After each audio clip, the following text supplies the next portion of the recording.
In today's video, I'm going to teach you how to download a Meta AI video. We'll walk through the exact flow on your phone, keep things simple, and make sure you know what to expect on both Android and iPhone. Start by opening the app where your Meta AI video was created. That could be the dedicated Meta AI app or the chat inside Messenger, Instagram, or WhatsApp. Head into your conversation with Meta AI where the video was generated so you can access the original post. This keeps everything organized and ensures you're pulling the correct clip.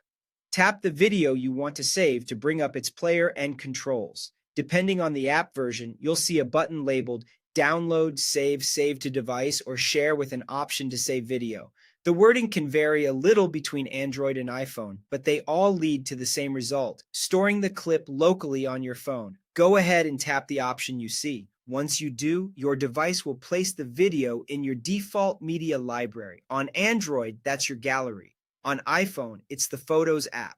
It usually appears at the top of Recents, and you'll be able to play, edit, or forward it just like any other video on your phone. If your phone takes a moment to show it, that's normal. Large files can take a few seconds to appear after saving.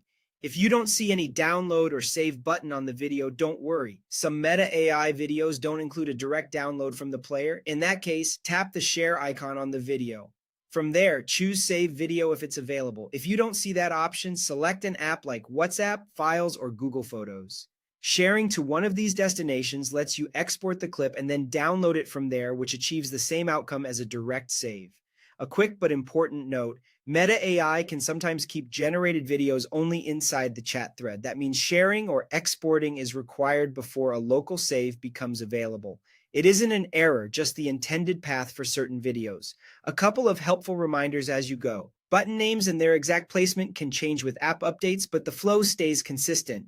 Open the chat, open the video, use download, save, or share to save, and your phone will place it in gallery or photos. Also, video files can be large, so a stable connection and a bit of free storage will make saving smoother. That's all you need to download a Meta AI video quickly and confidently.